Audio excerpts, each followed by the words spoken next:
This was Germany, a beautiful country.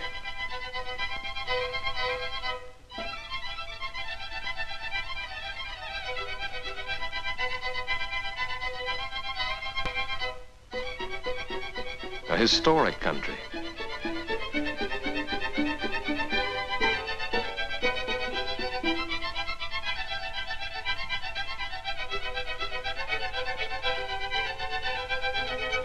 A prosperous country.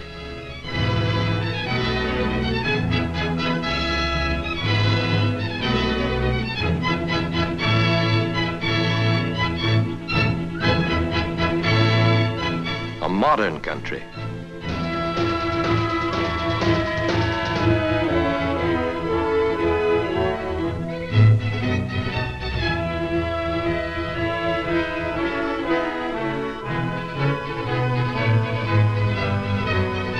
The German people, a clean and tidy people.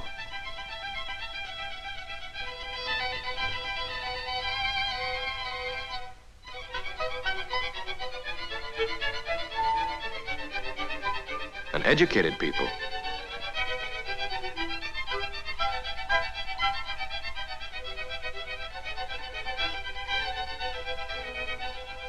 A musical people.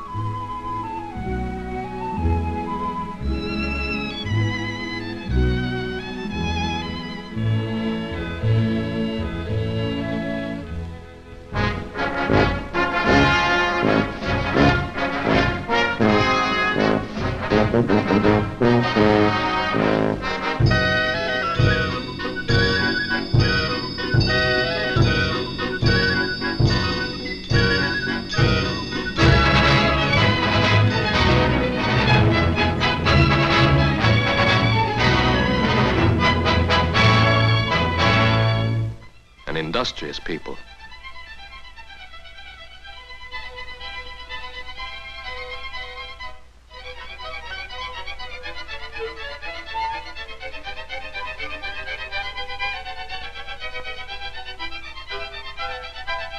These people look all right. The mailman, the farmer, the cop. They all look pretty much like the folks back home. Holding down jobs, raising families, enjoying life. They certainly look like the kind of people we can understand. Or can we? A quiet, decent people who prepared 20 years to bring war into the world? A religious people who burn churches, imprison ministers, persecute the faithful? A kindly people who accept blood purges, pogroms, concentration camps? A gentle people who torture, starve, exterminate? These were men. They died in German concentration camps.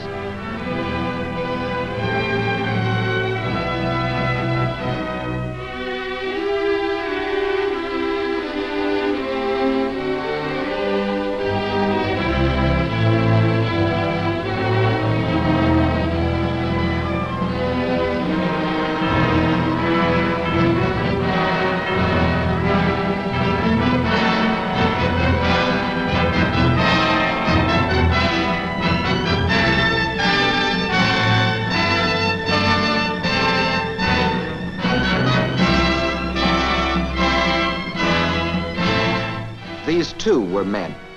They did not quite die.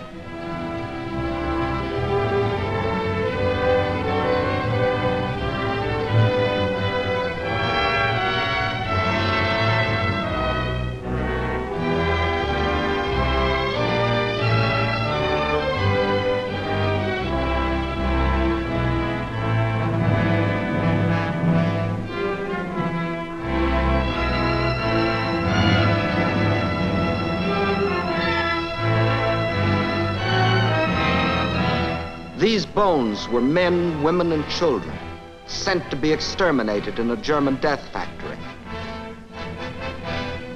This is a scientifically designed gas chamber.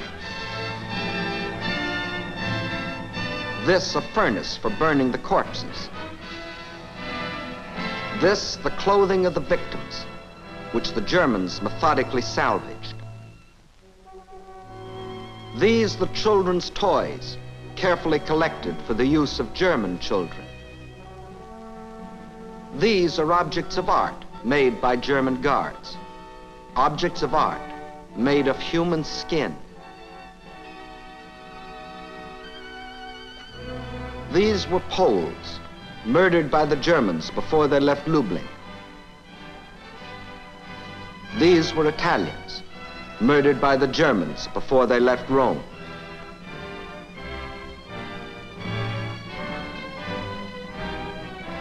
These were Belgians, murdered by the Germans before they left Vendée.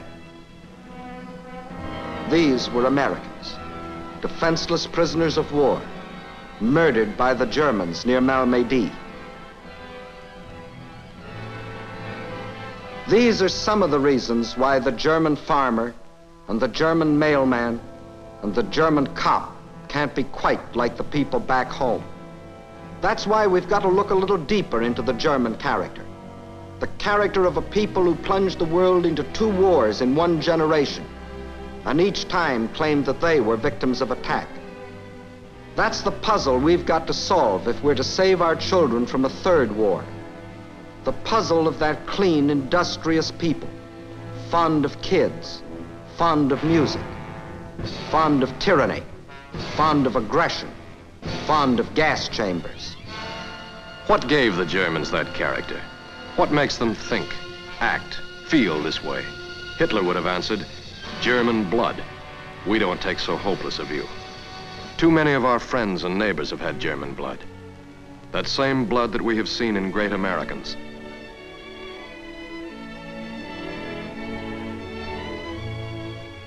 For what makes an American is not any special, precious sort of blood, but the tradition we have inherited.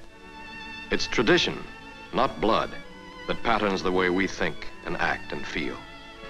Our ancestors came here to escape tyranny. That's part of the American tradition. That's why no American can believe in any government that is not of the people, by the people, and for the people. They came to be able to pray in any way they wanted, or in any church they wanted. That's why freedom of religion is part of our tradition. In school, we learned that none of us is any better than any other American, or anybody else in the world for that matter. That there is no privileged few, that all men have equal rights. That's the tradition we were brought up in. At home, at school, among our friends, at our jobs. That is the tradition that has made us what we are. Now, what is the tradition that has made this man? How does it differ from ours? That's what we have to find out. These Germans were selected by Nazi cameras as ideal German types. Let's call one of them Carl Schmidt, a self-termed member of the master race who goose-stepped his way across an entire continent. His father did the same goose-step and followed the same road of conquest. And the grandfather of Carl Schmidt did the same goose-step and trod the same path of aggression. The same goose-step, the same will of aggression, the same lust for conquest. You knew their leader as Hitler. Your father knew the leader as the Kaiser. Your grandfather remembers Bismarck. You faced the Nazi menace. Your father's generation was threatened by the Huns. In your grandfather's day, there were the Prussians. The Nazis, the Huns, the Prussians. 3 different names for 3 generations of Germans, attempting to inflict their will upon others by force. 3 generations following a tradition so different from ours. Let's go back even further and see how this tradition began. 150 years ago, there was no single country called Germany. Instead, a loose conglomeration of 300 little states without a common history, religion, or literature. In America, even at that time, we were living under the democratic constitution we enjoy today. The British could look back on hundreds of years of parliamentary government. The French had made their revolution in the name of liberty, equality, fraternity. But the 300 little German states were still the property of autocratic princes and ruled without the consent of their peoples. Not one had a constitution, not one had a parliament, not one had freedom of speech or of the press or of assembly. Instead, a rigidly organized medieval society with all power centralized in the hands of the feudal lords. The prime example of this was Prussia, the most aggressive of the German states, where the Junkers, the military caste of landowners, ruled their peasants with iron discipline.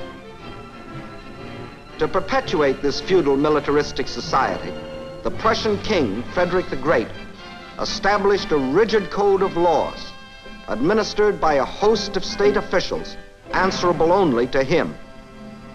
This was the perfect system to prevent any rise of liberty among his subjects. It was also the perfect system to make possible ruthless aggression against the world. I begin by taking. I shall find scholars afterward to demonstrate my perfect right. And he took. First, he invaded Prussia's brother country, Austria, without a declaration of war.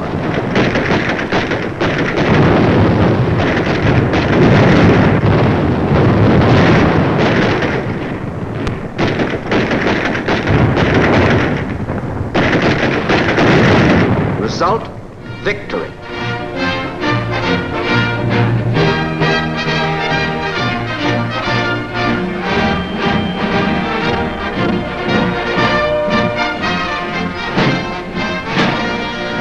For 7 years, he fought single-handed against Austria, Russia, Sweden, and France,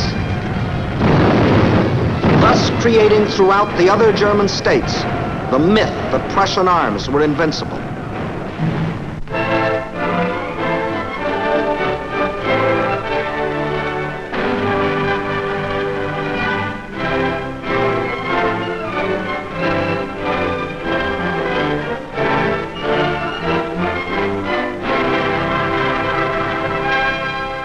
In 1786, Frederick died, but Frederick's state and Frederick's dream of conquest lived on, nurtured and developed by the Prussian militarists, who regarded each war as only one campaign in an unending war for Prussian supremacy in Europe. To this end, Scharnhorst, the organizer, and Gneisenau, the strategist, established the Prussian General Staff. Von Clausewitz, the theorist, set down their gospel in his famous book, Vom Kriege, on war. Just as Prussia has been fated to be the core of Germany, so Germany will be the core of the future German Empire of the West. Clausewitz's book became the Bible of the Prussian militarists. Conquered people shall be left with nothing but their eyes to weep with. But even as the militarists were plotting, a wave of liberalism swept over Europe. Its eddies reached even Prussia. And ordinary men began to think for themselves and to demand what had long been accepted in America, England, and France, a constitution. The King of Prussia answered, "Never must a scrap of paper come between me and my subjects." A constitution, a scrap of paper. Some citizens determined on liberty went to the barricades. The machinery of the Prussian state went into action. The revolt died. The will to liberty was not strong enough within the people to defy the voice of authority. One result of which, men with a love of liberty began to leave Prussia and the other German states. In the next 30 years, 2 million of them came to find freedom in the United States alone, while their cousins, remaining behind, were molded into ruthless automatons, ready to follow blindly the will of a leader. And that leader arose. Otto von Bismarck, appointed Prime Minister of Prussia in 1862.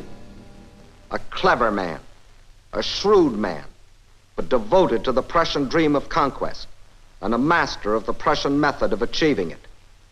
The great questions of the day will not be decided by resolutions of majorities, but by blood and iron, and to go with it, ruthless discipline at home. As soon as anybody can show me that it is sound policy, I shall be equally satisfied to see our troops fire at the French, the Russians, the English, or the Austrians. 2 years after Bismarck became Prime Minister, he provoked a war against Denmark.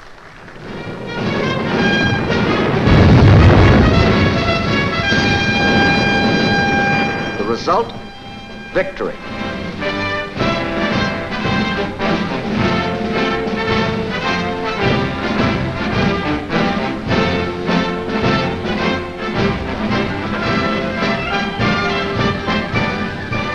Two years later, against Austria.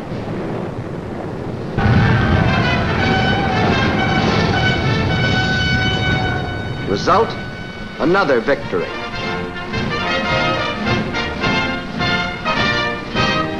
And 4 years later, the great test against France.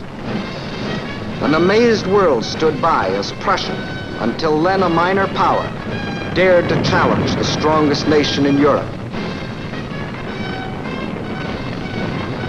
Result, another victory.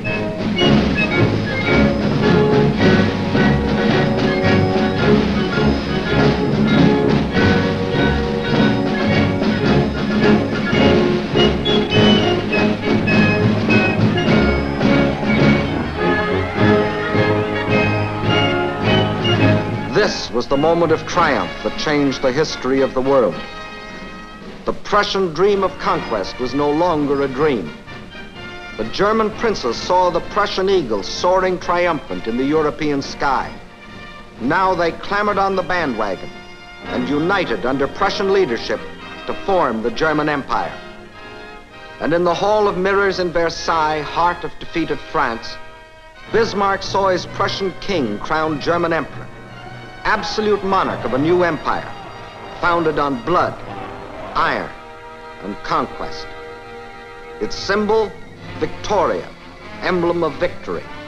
Not the Liberty Bell, not the Magna Carta, not Liberté, Égalité, Fraternité, not any symbol of freedom, but Victoria, the symbol of conquest.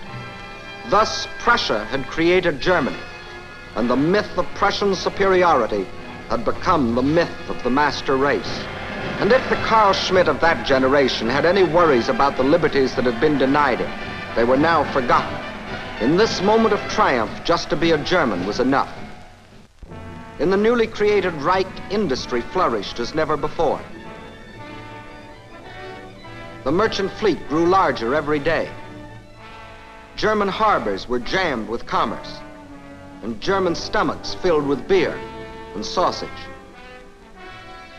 Germany had achieved unity, become rich, no other country threatened her. The world hoped for a peaceful, good neighbor. But the world had forgotten the Prussian tradition that Germany had inherited. A tradition not of peace and friendship, but of war and conquest.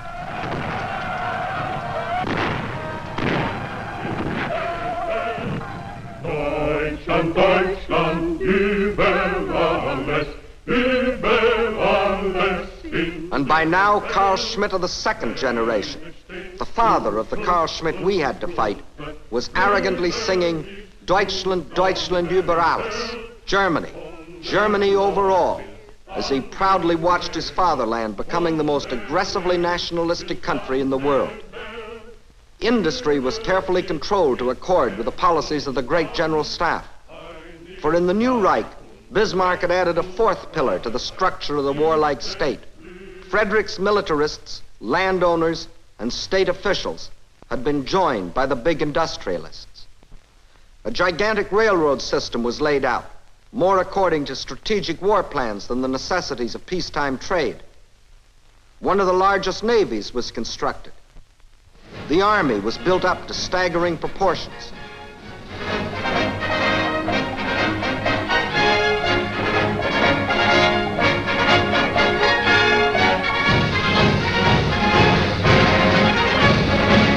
And the German officer was the idol of the nation, the personification of German ambition.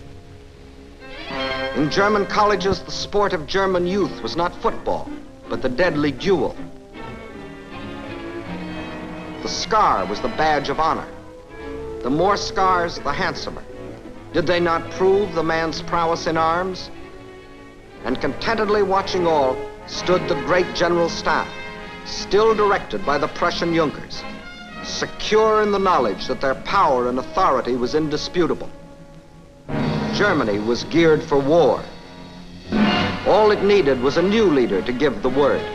And again, that leader was at hand. William II of Hohenzollern, the Kaiser that your father knew.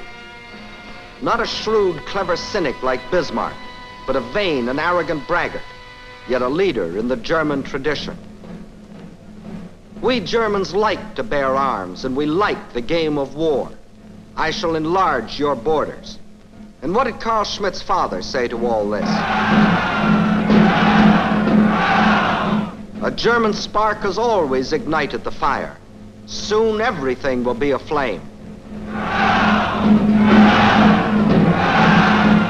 Through one international crisis after the other, the Kaiser rattled his sword, loudly demanding Germany's place in the sun.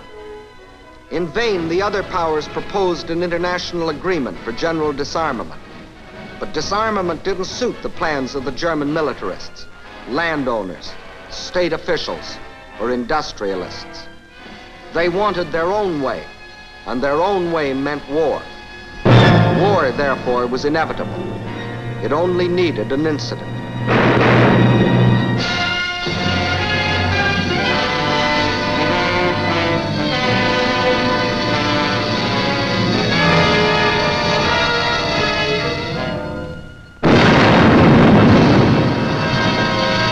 And how did this second generation Carl Schmitt react to the prospect of a world war? Berlin took on the air of a carnival.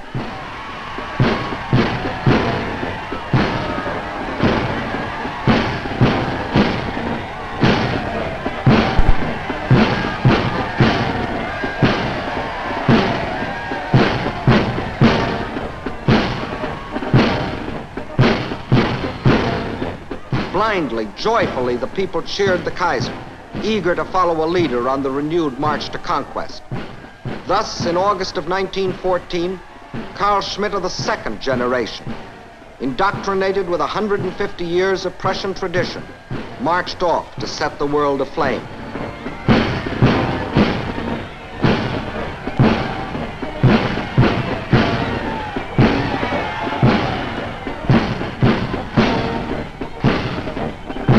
Had he not been taught, did he not believe that whatever Germany demands is right? Even when he marched through Belgium, dismissing a solemn neutrality pact as a scrap of paper. Even when German scientists developed poison gases in violation of international agreements which Germany had solemnly signed. Even when, in violation of all the agreed codes of war, German U-boats deliberately sent to the bottom unarmed merchant ships without warning. Thus, what his father had done to France, to Denmark, to Austria, this second generation Carl Schmitt attempted to do to the world. Our own President Wilson said, "I was, for a little while, unable to believe that such things would in fact be done by any government that had subscribed to the human practices of civilized nations."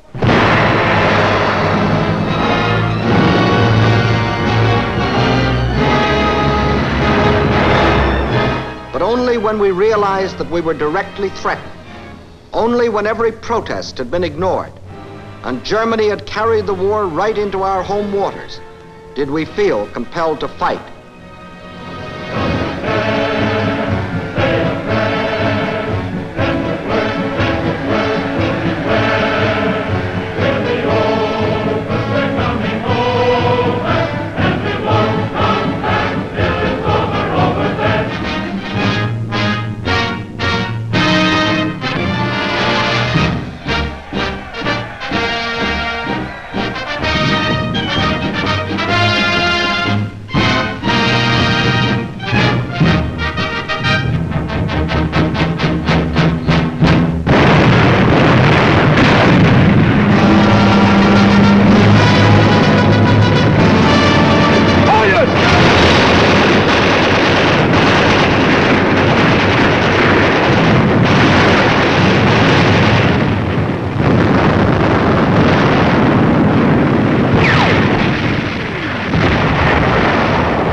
Finally, under the combined attack of the Allies, the German army started to crumble, to fall back, to run from battle. Germany was at the mercy of the Allies. General von Ludendorff, the German chief of staff and virtual dictator, was forced to send a secret message to the Berlin government. The offer of peace must be transmitted immediately. The army cannot wait another 48 hours. The Allies could grant the armistice or fight on to unconditional surrender. Georges Clemenceau, the wartime French leader, urged that the Allies should march triumphant into Berlin. Our own General Pershing said, "Complete victory can only be obtained by continuing the war until we force unconditional surrender." But the world would not listen.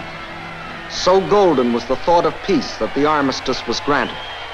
We celebrated, not only because the war was over, but because it seemed that we had put an end to German militarism forever. Hadn't the German army been beaten? Hadn't the German plan for conquest failed? Hadn't the Kaiser had to run away to Holland, and his war leader, Ludendorff, to seek refuge in Sweden? And wasn't Germany now a republic, apparently like our own, based on liberty and equality? Didn't that prove that Carl Schmitt had rid himself of the old German tradition? That's what your father thought as he celebrated in 1918. But let's see what had really happened. When defeat was imminent, the men who had caused the war stepped conveniently into the background, leaving the weak opposition parties to take over. That was how, overnight, Germany became a republic. It had elected representatives, all the appearances of democracy. But beneath the surface, the old German system went on as before. The state officials of the Kaiser's empire were the state officials of the new republic. The industrialists of the empire ran the industry of the republic. Even the same teachers presided over the same classrooms, preaching the same gospel of nationalism and German racial superiority. And above all, the general staff of the empire continued to function, even though secretly. The old Germany still lived, and Carl Schmitt, too, had never really changed. In the first place, he never believed that his armies had been defeated. During the 4 years of the war, he had been told only of an unending string of victories. News of defeat had been kept from him. And when the fighting ceased, wasn't his glorious army still on foreign soil? Germany itself still uninvaded? And because Germany was granted an armistice instead of being forced to unconditional surrender, Carl Schmitt never saw Allied soldiers marching through his capital. Instead, the German army home again after the armistice, bands playing, colors flying. Like the army of Frederick the Great, like Bismarck's army. Certainly not like a conquered army. Why then had Germany signed an armistice, Carl Schmitt asked himself? Why, a year and a half later, what he called the shame treaty of Versailles? Why was Germany, in his judgment an undefeated Germany, accepting the penalties of defeat? Bitter, self, Carl Schmitt was looking for a scapegoat. He found one. The one the German war leaders had always planned that he should find. Carl Schmitt never blamed the men who had caused the war. Instead, he blamed the men who had signed the peace. Thus, in Carl Schmitt's distorted thinking, the ill-fated German Republic meant a bunch of traitors that had stabbed the fatherland in the back. And the general staff, the great landowners, the industrialists, the state officials smiled contentedly. Not only had they escaped blame themselves, but they had smeared the idea of democracy in Germany. It was a blow from which it would never recover. Carl Schmitt would go back to the old tradition, the tradition of Frederick and Bismarck and the Kaiser, the tradition of militarism and war. But wasn't the Versailles Treaty designed to prevent Carl Schmitt starting another war, even if he wanted to? By this treaty, the Germans agreed to disband the general staff, to limit their army to 100,000 men, to hand over their fleet, to demilitarize the Rhineland and coastal fortifications. They bound themselves never again to build an air force or submarines.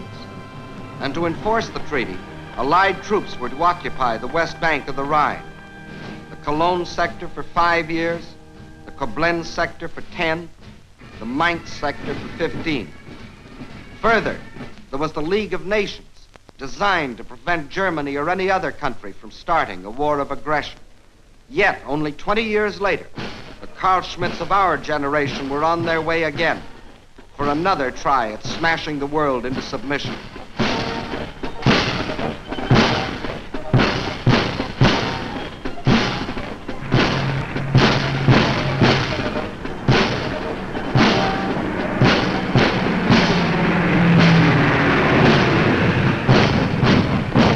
How was Carl Schmitt able to rearm so quickly? Like every other country after the last war, Germany faced hard times. But in Germany, careful manipulation made its results much worse for the millions of Carl Schmitts. Inflation made clever financiers rich and canceled the huge debts of the big landowners. It broke Carl Schmitt. Then came the Depression. That cost him his job. So hunger was added to his resentment and bitterness. This was the moment for which the unholy quartet had waited. Now the militarists, the landowners, the state officials, the industrialists emerged from their self-sought obscurity. Their plans were ready. Now they went to work. "What is the cause of your trouble?" shouted Schacht of the Reichsbank. "The Treaty of Versailles." "Who signed the treaty?" asked the reactionary newspapers. "The Democrats." "And why are you starving?" said Krupp, the munitions king. "To pay for reparations." "Who started the war?" said the Crown Prince. "The French." "Who lost the war?" asked Hindenburg. "The Democrats, the Communists, the traitors." And Carl Schmitt listened. He was hearing the story he wanted to hear. He was a victim of a vast conspiracy, he told himself. The world was against him. Once again, he was being taught to hate. Once again, he was thirsting for revenge. And revenge was possible because the world allowed him to tear up the Versailles Treaty, clause by clause.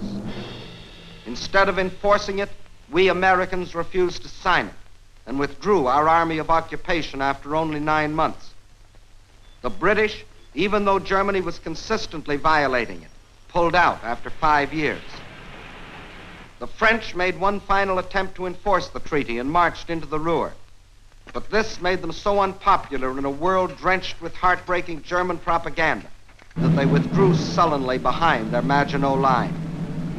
Now, let's see what would have happened had the treaty been enforced. Without a general staff, Germany could not have planned World War II. From a demilitarized Rhineland, she couldn't have attacked France or the Low Countries. Without an air force, she could not have blitzed Britain. With an army of 100,000, she could not have attacked the Soviet Union. Without submarines, she could not have threatened our own Atlantic lifeline. But the Treaty of Versailles was not enforced. And as for the League of Nations, we refused to join it, and other countries paid it little more than lip service. So once again, the Germans began to march.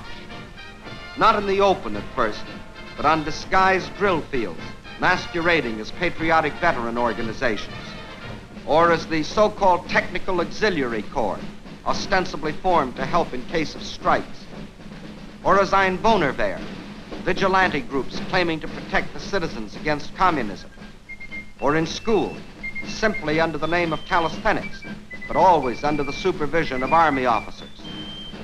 The old German tradition was on its way back. But to the victorious Allies, the German leaders sang a different tune: peace, friendship, and a piteous cry for help. Germany's fate is the fate of the world. Germany's distress is the distress of the world. The prosperity of the individual nations is the prosperity of all. I hope one day to come over to America and visit your beautiful country myself. The German political and economical situation today is extremely difficult. This is the result not only of having lost the World War, but above all the outcome of the fact that Germany's former enemies are oppressing her above endurance. And when the German leaders whined they were too poor to pay reparations, we believed them. Result, not only did they not pay 1 penny, but they received additional billions granted them in loans. It didn't occur to most of us that they would use this money to build up their industry for another war. We began to sympathize with Carl Schmitt. Why should he suffer because his father started a war? Maybe the Versailles Treaty wasn't fair. Maybe the French had been too tough. Or maybe it was the British. Or maybe Wilson wasn't very practical. Once again, we were determined to see only the pleasant side of the German character. This clean and tidy people. This musical people. This industrious people. This historic country. This beautiful country. But behind this peaceful facade, the Germans prepared again for aggression.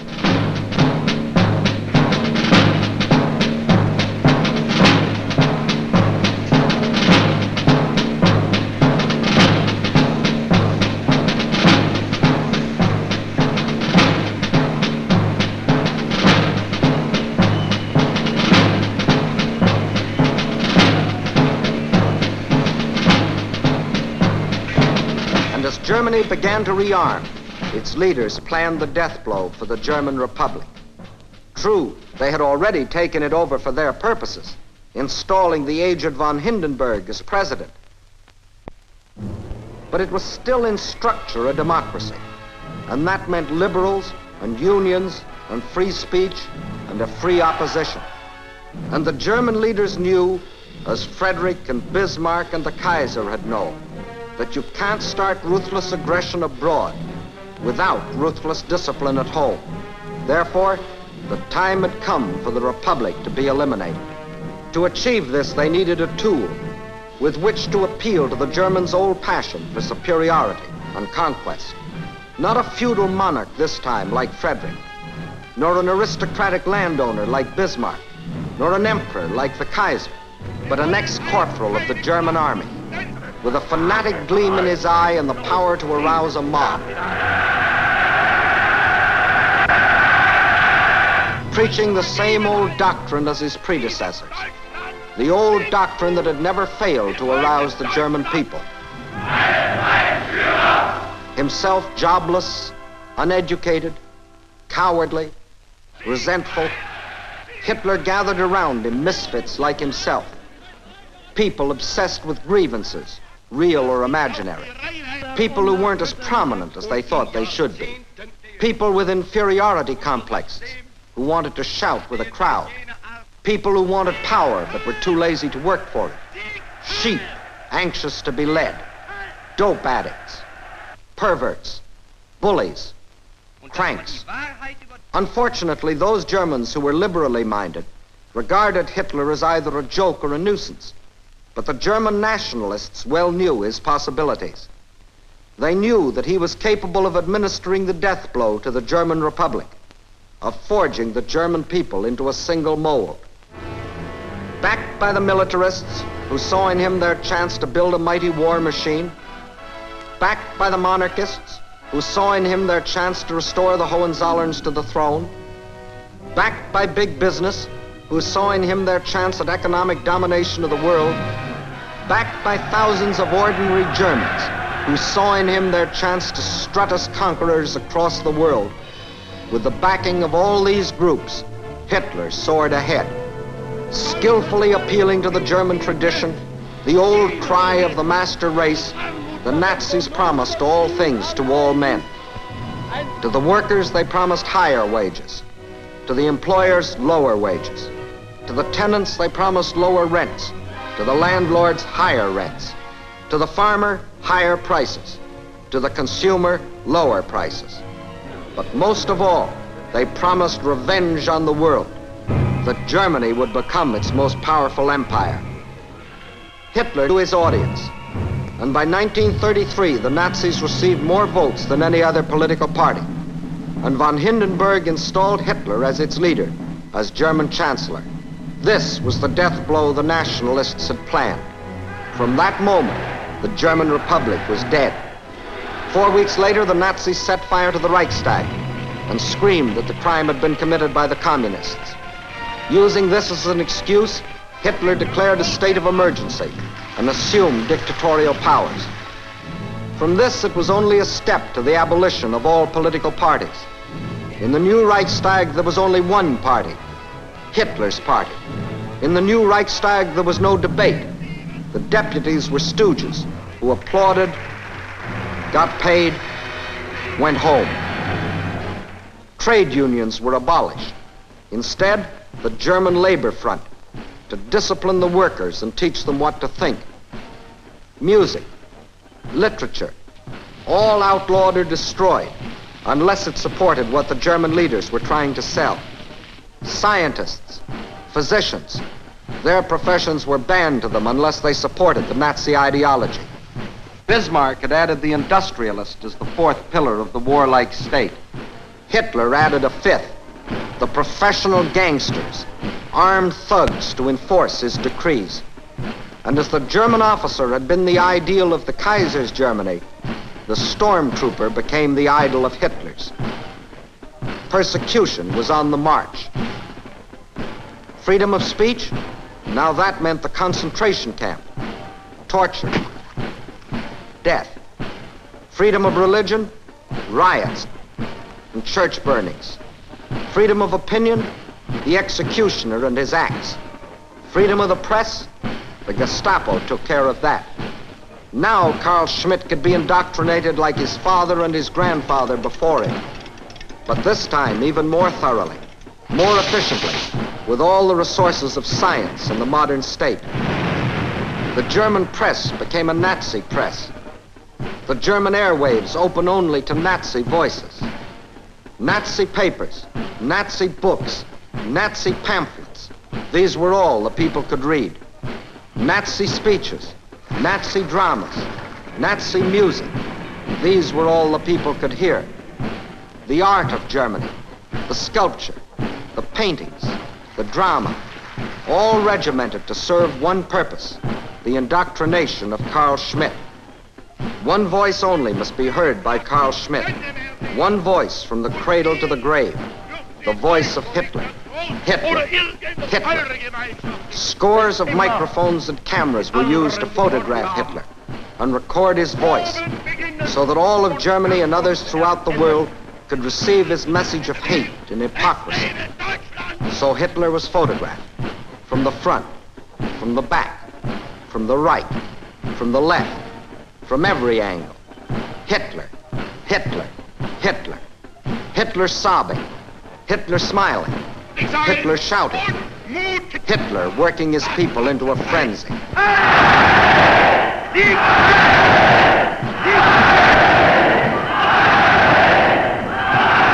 In my schools, a youth will grow up before which the world will shrink back.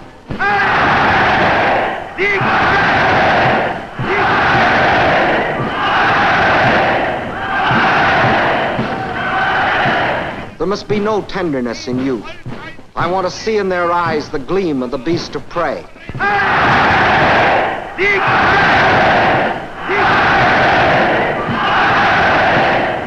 Brutality is respected.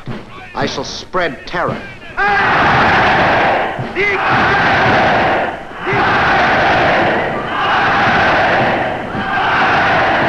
Today, Germany. Tomorrow, the world.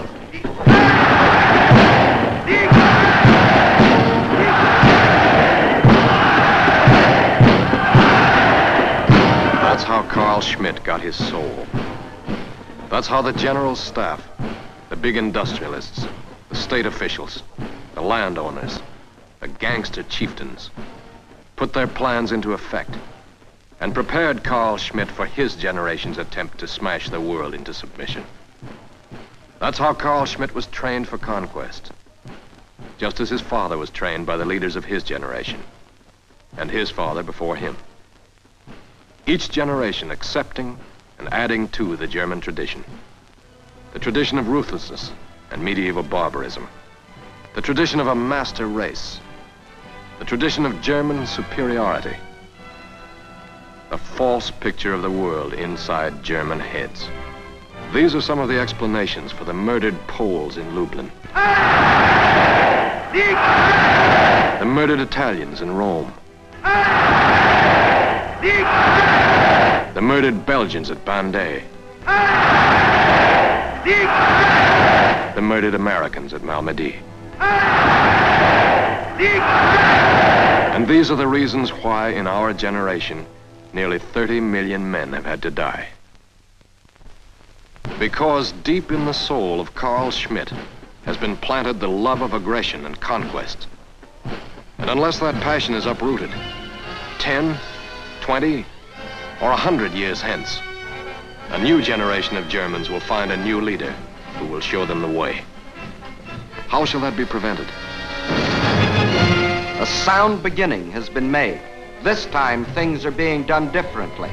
At the end of the last war, an armistice by negotiation. This time, unconditional surrender.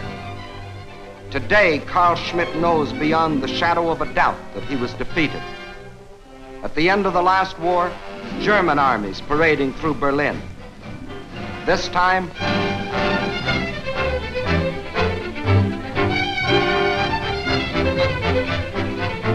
the legend of German invincibility lies once and for all a shattered myth. After the last war, the German General Staff continued to function. Today, not only the General Staff, but the entire German Officers' Corps will be dissolved, and they will be forever prevented from plotting another German attempt at world conquest. After the last war, German industry was unimpaired. Today, much of it lies in ruins, and such undamaged industrial plants as are permitted to operate will operate under Allied control. After the last war, the same state officials remained in office.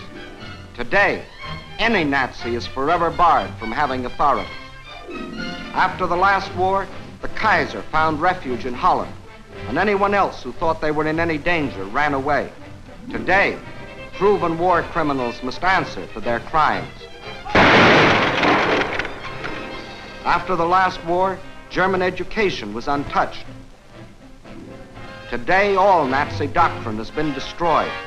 New textbooks prepared for German youth under our direction, not the Germans.